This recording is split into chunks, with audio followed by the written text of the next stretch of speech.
자, 이번에는 제 코너고요. 최일마의 뒤집기입니다. 사실 이게 주가가 조정을 받을 때 상승으로 뒤집기 이렇게 가야 되는데 지금 언뜻 들으면은 약간 뭐 상승하는 장에 태클 걸기처럼 들려서 좀 삐딱하게 보는 뭐 제 성향이기도 한 것 같고.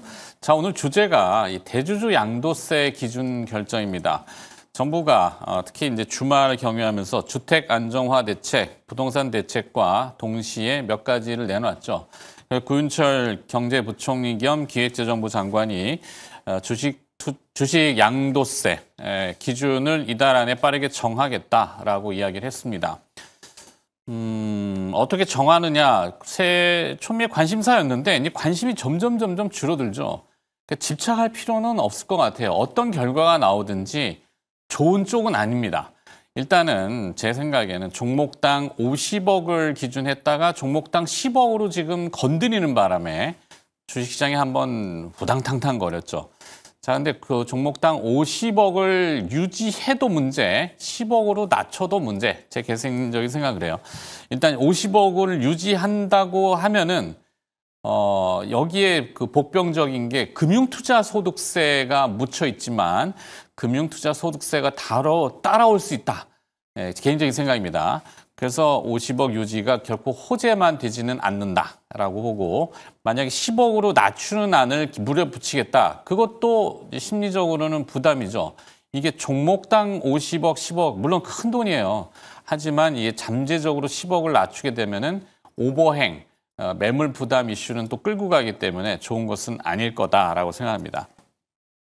어떤 결과가 됐든지는 두고 봐야 되겠습니다만 또 개인적인 생각입니다만 10억으로 그냥 가지 않을까 싶습니다. 이유는 어디서 키워드를 잡았느냐. 바로 그 주말에 이제 구윤철 부총리가 몇 가지들을 막 브리핑하면서 동시에 나왔던 내용 중에 하나가 이 체납자, 세무, 그러니까 우리 그 달러화에 보면은 미국 돈이지만 100달러짜리의 이제 그 화폐 인물이 벤자민 프랭클린이죠. 이 프랭클린이 얘기한 아주 유명한 얘기가 있는데 죽음과 세금은 피할 수가 없다라고 얘기했어요. 세금 피하기 어렵습니다. 근데 국내 이제 세금 체납 인구가 133만 명이라고 하대요. 가가호호 집집마다 찾아가서 세금 받으러 다닌다고 하잖아요. 세수가 부족한 겁니다. 곳간에 돈이 없는 거죠. 지금 국채도 찍어야 되고 그다음에 뭐 세수도 부족하고 결국에는 주식 투자에 대한 대주주 양도세 기준은 10억 원으로 그냥 밀어붙이지 않을까라는 제 개인적인 생각입니다.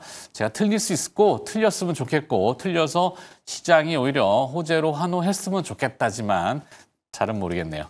자, 브리핑이 좀 길었죠. 오늘 첫 코너라서 그랬는데 최일마의 뒤집기고요. 이 얘기를 조금 이어가서 확장해 볼 또 두 분 모셨는데 한 분은 아직 안 오셨고요. 네, 한 분 먼저 오셨네요. IBK 투자증권 분당센터 정경민 차장입니다. 어서 오세요. 네, 안녕하십니까. 네, 제가 막 너스레 떠는 거 옆에서 다 듣고 계셨죠. 네.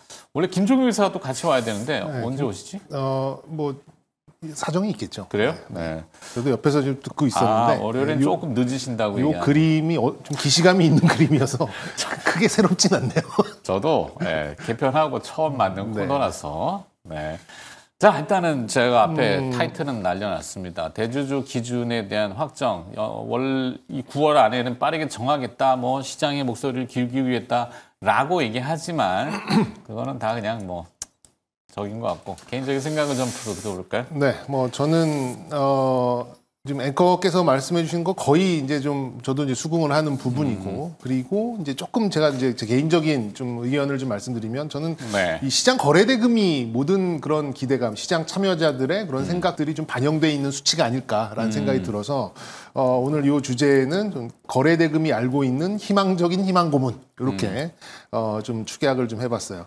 일단 거래대금이 우리 시장 특히나 이제 이 정부 들어서 이제 정부의 정책이 나오고 뭐 5,000포인트 나오고 또 이제 여러 가지 상법 개정 이런 거 나오면서 이제 증시 선진화 방안들이 좀 하나둘씩 나오면서 그때 이제 우리 거래대금이 거의 30조에 육박하는 굉장히 활성화했죠. 예, 25조 이상 나오는 이 거래일이 굉장히 좀 많이 좀 나왔었죠. 그러면서 이제 주가 지수가 뭐 2,000 중반에서 이제 3,200, 300 이렇게 찍고 좀 올라가는 그런 상황이었고, 그러면서 이제 외국인들이 굉장히 호응하고 이랬던 이제 부분이 있는데, 어느 순간 이제 7월, 8월 이제 양도세에 대한 이제 조정 가능성이 좀 나오면서 지금 거래대금 보셔서 아시겠지만 지난주는 15조 넘는 날이 하루도 없었고요. 네. 금요일 날 정도만 조금 넘었었고, 오늘은 거래대금이 조금 늘어난 것 같아요. 이게 아무래도 이제 뭐 코스닥 쪽에서, 그러니까 코스피랑 코스닥을 합쳐서 이제 제가 뭐 말씀드리는 수치인데, 오늘은 코스피는 지금 3조대 후반, 코스닥이 3조대 초반 정도라면 아무래도 이제 코스닥에 있는 이제 바이오 종목들이 치고받고 하면서 이제 거래대금이 나타난 건데, 어쨌든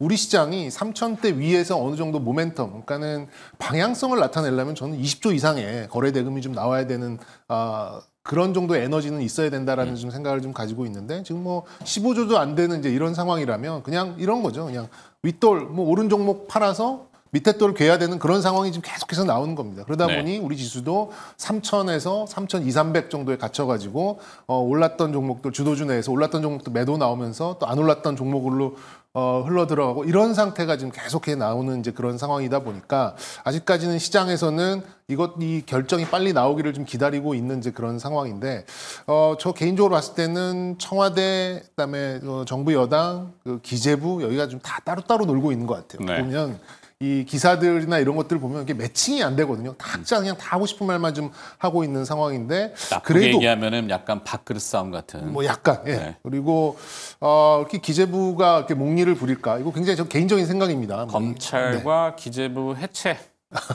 지금 뭐 이게 있잖아요. 해체까지는 아니어도 조직 개편. 조직 개편이 좀 있었죠. 그래서 제가 좀 희망적인 희망 고문이라고 말씀드렸었던 이유는, 정부의 이제 직제 개편, 조직 개편이 좀 나오면서 함께 다시 좀 논의가 되지 않을까라고 좀 생각을 좀 하고 있고요. 이게 워낙 좀 시장 참여자들의 저항이 심하고, 그리고 뭐 이 여론조사를 하더라도 주식시장에 참여하고 있는 사람들을 한해서 이거를 여론조사를 해야지 뭐 전체 국민으로 하면 아무 의미가 없는 이제 그런 여론조사가 아닌가 좀 생각이 들어요. 그래서 네. 저는 이 모든 것들, 이런 시장의 심리, 그리고 이 정부의 조직 개편 이후에 향후에 이제 정책까지도 저는 이제 이 거래 대금이 모든 것을 말해주고 있는 대표적인 지표다, 수치적인 지표다라고 좀 생각이 들고, 만약에 우리의 희망대로 50억 정도로만 유지만 된다 하더라도 저는 거래대금 최소한 20-30%는 늘어날 거라고 생각이 듭니다. 그러면 희망은 10조대 후반 정도 올라온다면 그래도 뭐 이 박스권의 바닥 정도는 좀 높이거나 아니면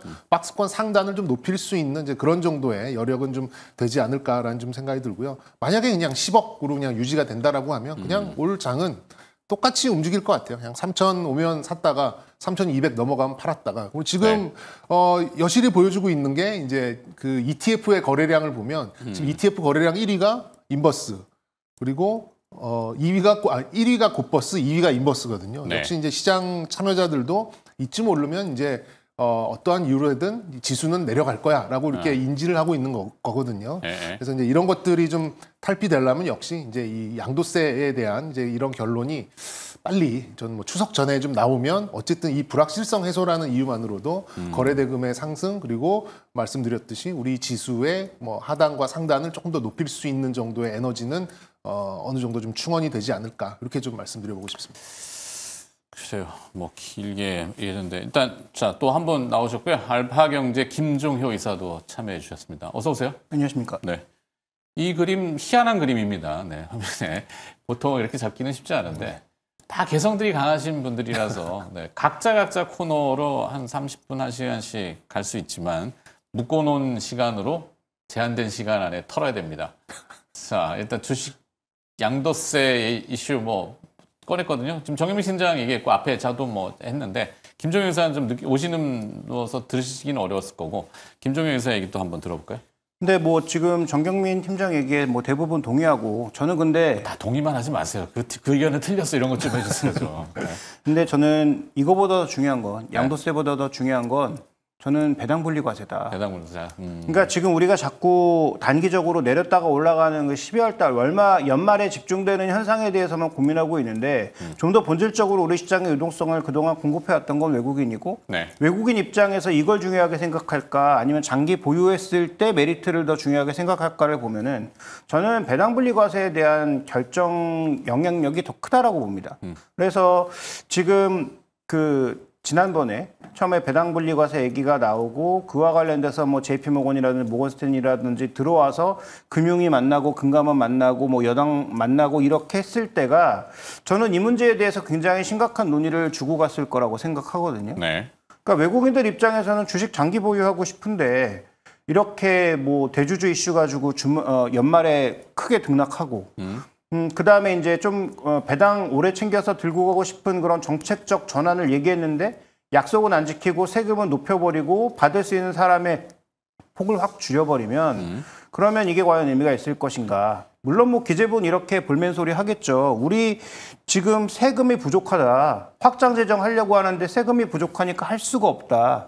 세수의 부족분을 메꾸기 위해서는 이런 거라도 원복해서 받아야 된다라고 주장하겠지만 제가 보기엔 그건 굉장히 단견인 거죠. 네. 우리가 예를 들어서 배당을 많이 주고 그다음에 전체적으로 투자의 파이를 키워서 외국인들이 많이 들어오면 세율은 조금 낮아지더라도 세원 자체가 넓어지는 걸 생각을 해야지 지금 제한된 세원 안에서 많이 거둘 생각을 하게 되면 그게 과연 좋은 정책인가에 대한 고민도 필요하고요. 그래서 현재 구간에서 저는 이 지금 배당 분리 과세가 어떻게 결정될 것인가에 대해서도 중장기적인 타이밍에서는 또 고민이 좀 필요하지 않느냐 이렇게 좀 보고 있습니다. 뭐 설득력 있네요. 사실 장기 투자를 하려면은 차익으로 남기느냐 아니면 배당으로 이익을 공유하느냐인데 뭐 궁극적인 이상적인 현상은 물론 두 개 다 이기면 좋죠. 주식 사가지고 주주가 됐는데 주가도 올라가서 차익도 일단은 팔지는 않지만 차익이 장부상으로는 생기고 그다음에 배당으로도 수익이 생기고 이러면 좋은데 거기에 정당하게 이제 세금을 적정하게 이제 뭐 한다면요 누가 뭐 불만이 있겠어요, 그죠? 근데 이제 그게 이제 잘 안 맞아지는 과정이라고 생각은 하는데. 일단은 뭐 9월 안에 뭔가 결정을 한다고 합니다. 그 결정이 어떤 효과나 영향을 줄 것인지 그게 이제 우리의 또 관심사이기 때문에 아까 뭐 별 영향 없을 거라고 그러셨죠? 어떤 주식 투자 양도세, 주식 양도세.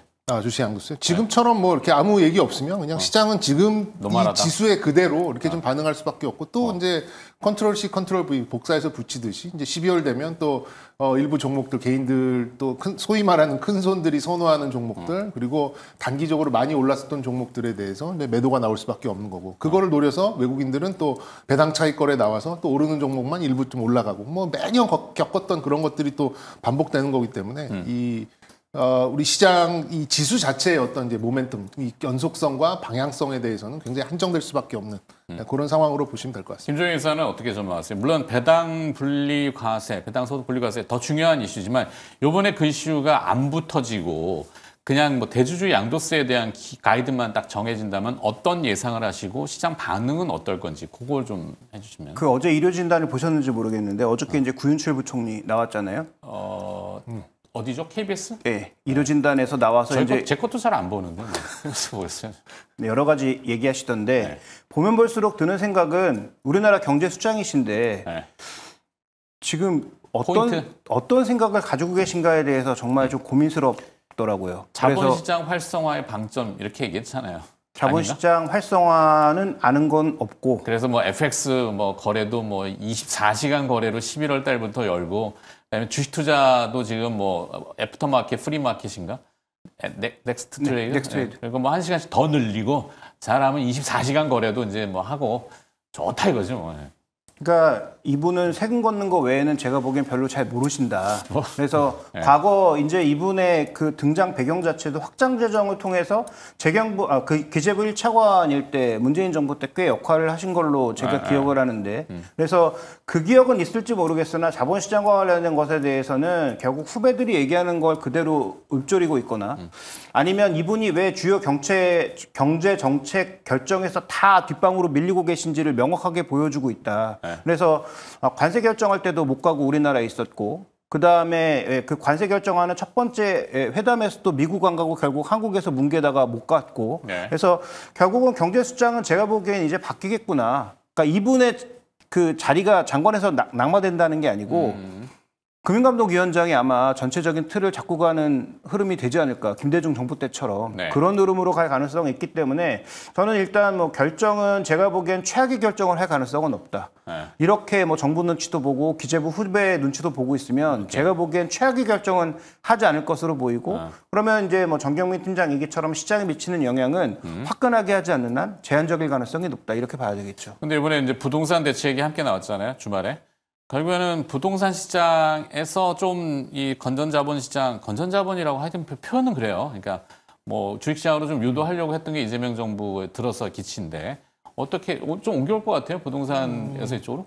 그게 그래서 제가 서두에 말씀드렸었던 거래대금? 그거죠. 거래대금이 좀 다 보여주는 것 같고 말씀드렸듯이 청와대와 기재부와 정부 여당이 지금 다 따로따로 좀 놀고 있기 때문에 거기에 따른 게 조율이 아직 좀 안 된 그런 상황이어서 그래서 이제 시장이 그런 불확실성을 느끼고 한 발 빼거나 아니면 이 정부 초기에 이 미국 장에서 넘어왔던 그런 자금들이 다시 유턴을 하고 있는 이제 그런 상황이거든요. 그래서 지금은 가장 중요한 건 어쨌든 속도입니다. 이 불확실성을 빨리 확실성으로 만약 뭐 10억으로 뭐 이걸 뭐 줄이고 아까 말씀하셨던 금투세를 또 유예한다나 뭐 이런 쪽에 이제 그런 얘기가 나온다라고 한다면 시장 거기에 또 자리를 잡아갈 가능성이 거기에 또 적응을 하면서 또 외국계 자본들은 뭐 배당 소득 때 그거 조절되면 우리나라에서만 유니크하게 매수할 수 있는 그런 종목들 위주로 시장이 좀 재편이 될 수는 있겠죠. 근데 이 불확실성이 지금 계속해서 가고 있는 그런 상황에서는 이러지도 저러지도 못하는 거는 우리 지수가 지금 계속해서 박스권에 가 있는 그 자체, 그 수치 자체가 저는 보여주고 있다고 좀 생각을 하고 있기 때문에 일단 개인적으로 또 한 번 강조드립니다만 추석 전에 빨리 좀 결론이 나와야지만 시장이 어떻게 되든 불확실성을 해소하고 방향성 혹은 거래대금을 통해서 뭔가 뭐 에너지를 다시금 좀 보여줄 수 있는 그런 수치적인 부분도 우리가 좀 확인할 수 있다. 이렇게 좀 말씀드릴 수 있겠습니다. 근데 뭐 시장을 보시면은 정부 정책에 시장이 연동하지 않고 있는가? 연동하고 있어요. 오늘도 지금 그 LH 중심의 그 관급공사를 대거 늘린다고 하니까 네. 뭐 갑자기 뭐 모듈러 주택이라든지 뭐 공공주택. 되도 않는 그런 테마들이 지금 엄청나게 움직이고 있잖아요. 네. 그다음에 관급공사 많이 하는 그런 종목군들 대거 움직이고 있잖아요.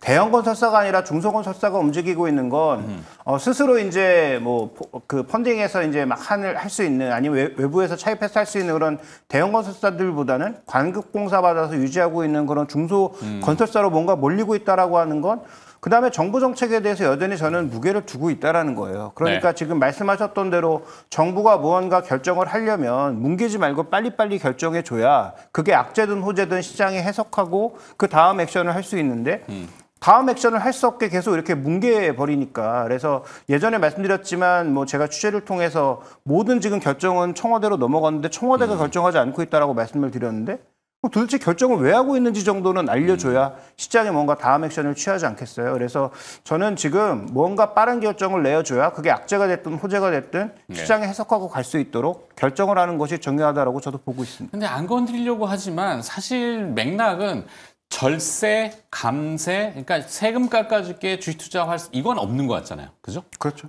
지금 뭐 전혀 얘기가 없고 부동산 대책도 말씀하신 대로 들어보면은 그동안은 좀 극단적인 예지만 콘크리트 박스 우리 20억, 30억 주고 막 사잖아요. 뭐 강남에 기준으로.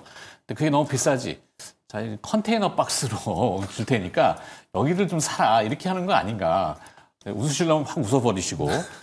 그러니까 느낌이 부동산 대책의 안정화가 아니라 오히려 이렇게 항상 보면은 정부의 정책과 반하잖아요. 부동산은. 이번에도 부동산 쪽인 것 같아서 느낌에. 주식시장이 아이고야 그냥 조금 답답하다 이 생각을 제가 지금 갖거든요. 제 생각이 틀렸으면 좋겠는데 자 좋은 얘기를 좀 해주세요. 정임 팀장님. 네 얘기가 틀렸어 그런 거죠. 부동산 쪽에 좀 그 정책 나오는 걸 보면은 그냥 돈 현금 많은 사람만 서울에 집을 사고 예. 나머지 사람들은 그냥 임대나 살아라 약간 이런 뉘앙스의 이제 그런 기사 또 뭐 댓글 이런 것들도 좀 많이 좀 있었는데 모듈러 주택, 네네 모듈러 주택 그리고 이제 그게 뭐 저도 이렇게 쭉 그 정책들 읽어보니까 가장 눈에 띄는 게 모듈러 주택이었어요. 그냥 우리 증시에 뭐 주식시장에 뭔가 그 특별하게 딱게 도드라질 수 있는 게 어떤 게 있을까? 뭐 다 봐도 제가 보기에는 그거밖에는 보이지 않아요. 그러니까 이제 관련된 종목들이 오늘 좀 강세를 띠고 관련된 있는데 종목은 우리 김종인 의사가 얘기했잖아요. 웃긴 얘기라고. 뭔 관련이 크게 있을까? 네, 그렇죠. 이게 뭐 연속성을 얼마나 가질지에 대해서는 뭐 저도 좀 자신이 없는 얘기고 그렇게 되면 이 억지로 이게 정책적으로 이렇게 좀 눌러서 뭔가 이게 물기를 찾아라면 그건 이제 우리가 이제 교과서적으로 배우더라도 이제 암시장이 형성이 되고 네. 그리고 거기에 따른 압력이 계속해서 높아지면 결국에는 그 정책이 좀 실패하게 되고 이제 이런 상황 그거를 이제 증시로 뭔가 이렇게 좀 물기를 돌린다라고 하면은 거기에 얼마나 증시 관련된 정책이 함께 나왔어야 되는데 부동산만 막아놓고 증시도 막아놓고 그러면 뭘 하라는지 참 어려운 그런 상황이고 어쨌든 이 정부 저는 조금의 희망을 갖고 있는 게 이제 조직 개편이 끝나면 뭔가 그 세부된 조직이 뭐 새로운 정책 그리고 그동안 좀 밀려 있었던 그런 현안에 대해서 뭔가 언급이 좀 나오지 않을까. 이 정도는 좀 기대를 하고 있다. 이렇게 말씀드리겠습니다. 일단은 정부 정책에 아주 급경을 하게 반대하시는 두 분, 반정부적인 성향을 띠고 계신 이렇게 얘기하면 안 되죠. 자, 그건 그거고 네, 정책은 나올 거고. 네, 긍정적인 걸 얘기를 하자면은 오늘 그 정부 부처 개편에서 좀 민감하게 움직이는 종목군들 중에 하나가 결국 환경부가 확대 재생산되면서 기후환경 에너지부가 생겼다라는 거잖아요. 그래서 저는 뭐 예전부터 OCI 홀딩스하고 SK오션플랜트 두 개만 말씀드리고 있는데 그 두 종목이 우리가 이제 중시기업원에도 정부 정책에 맞서지 말라고 했잖아요. 그러니까 정부가 진심으로 한다고 했고 하려고 하잖아요. 그래서 뭐 미국 종목의 등락에 따라서 이제 국내 태양광 종목군들이 일부 움직이기는 하지만 그건 이제 실적이 안 나올 때 얘기고 그다음에 이제 정부 정책 발주로 인해서 실적이 나오기 시작하면 정말 그렇게 움직일까라는 것에 대해서는 저는 조금 그렇지 않을 것 같다라고 말씀을 드리고 싶고 그다음에 SK오션플랜트는 지금 우리가 한 사람의 이름을 집중할 수밖에 없잖아요.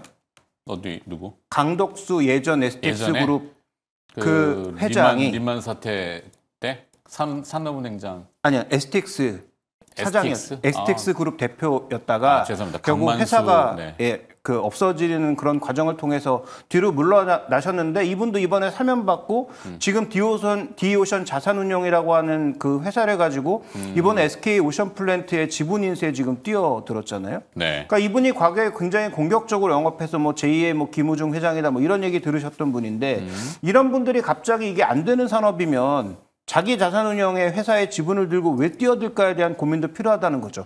뭐 이분이 잘했다, 이분을 따라가야 된다 이런 얘기가 아닙니다. 그러니까 이쪽 시장에서 뭔가 소위 이제 판가리를 하고 있는 것 같은 그런 느낌이 들고 있다는 게 어떤 의미인가를 고민해 보시라는 거예요. 그래서 뭐 개별 종목을 사고 안 사시고는 각자 알아서 판단하실 문제고 제가 말씀드리고 싶은 건 이런 판가리가 왜 나타나고 있는지 자금의 전체적인 동향이 왜 나타나고 있는지 SK그룹이야 지난번에 말씀드렸던 대로 SK하이닉스하고 SK온에 집중하기 위해서 지금 다른 거 막 팔고 이쪽으로 집중하고 있는 거잖아요.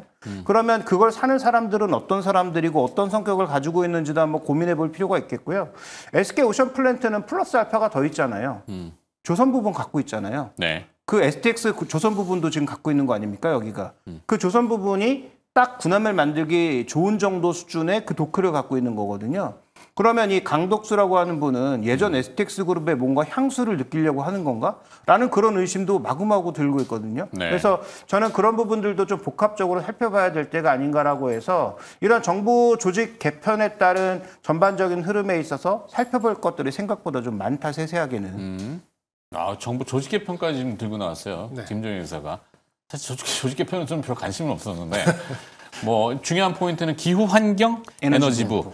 뭐 미국의 트럼프 대통령이 얘기하는 그 친환경 에너지는 사기야라고 하는 거는 뭐 그쪽의 얘기고 어떻게 보면은 표면적으로는 미국의 얘기를 완전히 우리는 우리의 갈 길을 갈 겁니다라고 주창하기는 좀 어렵잖아요. 동조도 해주고 가서 뭐 박수도 쳐주고 볼펜도 갖다 주고 뭐 했잖아요.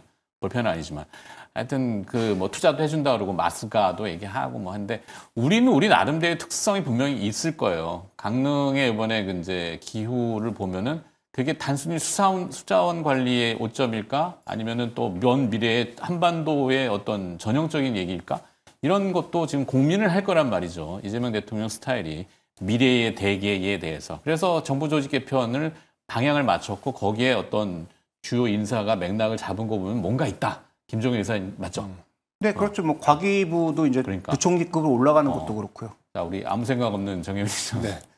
생각을 해봐야죠. 그게 그 눈빛에 투영이 되나요? 아니. 기후환경 에너지부도 그래서 이제 오늘 관련된 이 뭐 ESS 관련된 종목들, 태양광 관련된 종목들이 오늘 제법 좀 반등을 하는 것 같아요. 반응이 묵직하게. 네네. 오히려 건설이나 이런 거는 단발성일 것 같고. 그냥 딱 집어서 그냥 이건 신재생 쪽을 위한 이제 그런 부처를 좀 만드는 이제 그런 작업에 있고, 그리고 이제 누구나 생각하든 트럼프의 권력이 영원하진 않잖아요. 그렇죠. 지금 이제 여러 기후 협약이나 이런 것들을 위해서 신재생 쪽으로 뭐 유럽이나 또 전 세계적으로 이렇게 좀 방향을 좀 틀었었는데, 여기에 좀 역행하는 정책과 대통령령을 좀 통해서 뭐 이걸 대놓고 뭐 풍차 돌려서 뭐 하는 사람 뭐 사기다 뭐 이런 식으로 이제 트위터까지 좀 그렇죠. 하고 있는 그런 우리가 상황인데, 대놓고 얘기를 하긴 참 방송이니까 뒤에 가서는 얘기하잖아요. 저분이 왜 저러실까. 네. 그렇죠? 뭐, 지금 전 세계적으로 뭐 지금 당면한 과제는 이제 에너지 전쟁이에요. 제가 보기에는 향후의 어떤 전략 물자는 저는 이제 전기, 전기 생산, 또 전기의 보존, 그리고 전기를 저장, 뭐 이렇게 하는 이제 그런 섹터가 뭐 이게 좀 1, 2년에 끝날 이제 그런 이슈는 아닌 것 같고, 뭐 트럼프의 권력이 영원하진 않을 거 아니에요. 뭐 그래봐야 2, 3년 정도면 또 레임덕이 나와서 또 이제 여러 가지 문제를 통해서 다른 그런 정책들이 좀 나온다라고 하면 저는 뭐 이 전기를 생산하고 또 유지하고 보수하고 저장하는 거에 있어서의 거의 모든 섹터는 함께 움직여야 된다는 생각을 좀 가지고 있거든요. 네. 그래서 뭐 지금 뭐 원전으로 돌아가는 거 뭐 당연히 좀 찬성을 하고요. 지금 모레도 지금 계속해서 전기를 생산하고 거기 또 뭐 AI까지 뭐 접목 이렇게 좀 거창하게 가지 않더라도 태양광이든 풍력이든 뭐 생산할 수 있는 이제 그런 모든 그런 수단을 좀 동원해야 되는 이제 그런 상황에서 저도 이제 기후에너지환경부가 신설됐다라고 좀 생각을 하고, 그리고 이제 그 집권 초기에 나왔었던 이제 뭐 AI 고속도로 뭐 이런 얘기도 있었죠. 그러면서 이제 ESS 그리고 첨단 신재생 뭐 이렇게 동쪽에 하나 서쪽에 하나 뭐 이런 얘기까지도 좀 있었기 때문에 그간 이제 그 미국 쪽을 바라보면서 너무 이제 그 투자 심리가 좀 안 좋아지는 이제 그런 상황에서 지금 이제 회복되는 이제 그런 상황으로 좀 볼 수 있어서 저는 요거는 좀 지속성은 있어 보입니다. 하지만 뭐 신고가까지 치고나 우리나라의 수요를 다 하기에는 우리 시장이 좀 너무 좁고, 어쨌든 미국 시장에 뭔가 좀 좋은 또 밸류를 늘릴 수 있는 이제 그런 좀 이슈가 필요한데, 이런 쪽은 좀 조금 막혀 있는 상황이다 보니까 이게 신고가가 난다 이렇게 말씀 못 드리겠습니다만, 어느 정도 투자 심리 회복, 하락한 거의 일부 정도의 회복 정도는 충분히 좀 생각할 수 있겠고, 저는 이제 조금 이걸 틀어서 바라보면 ESS 정도까지 좀 투자 아이디어를 좀 떠올릴 수 있겠다, 이렇게 좀 말씀드려보도록 하겠습니다. ESS. 그게 원래 오늘 주제, 뭐 마음속에 있던 주제. 네, 그렇죠. 결론에 우리가 사실 이게 포괄적인 이야기이기도 하고, 뭐 정책 토론 항상 얘기하지만 100분 토론 가긴 싫고, 증권 방송이 뭐 결론은 좀 도출돼야 되죠. 그러니까 이런 주제들이 나와서 섹터와 그다음에 그 안에 또 기업까지, 정의민 팀장은 기업 전문가니까 기업 찍어주셔야 되고, 김종인 의사는 기업 하기 싫으시면은 뭐래도 섹터래도. 자, 김종인 의사 먼저 드리고 그다음에 정의민 팀장 마무리할게요. 네, 저는 뭐 종목으로 봤을 때는 기후환경 에너지와 관련돼서 계속 뭐 동일한 두 종목을 말씀드리고 있습니다. 이게 뭐 주가가 단기적으로 등락을 하니까 빠지면은 실망하고, 뭐 오르면은 뭐 환호하고, 전혀 의미 없는 행위라는 거죠. 그러니까 정부의 정책이 어느 방향으로 5년간 밀고 갈 거냐에 포커스를 두신다면, 저는 OCI홀딩스하고 그다음에 아까 말씀드렸던 SK 오션플랜트는 충분히 의미를 좀 부여해 볼 필요가 있다라고 보는 거죠. 예전에도 말씀드렸지만 HC중공업과 세진중공업이 왜 오르고 있습니까? 지금 그 3개 가장 시장을 이끌어가는 3개 회사의 도크가 꽉 찼기 때문에 빈 도크를 찾고 있기 때문이고요.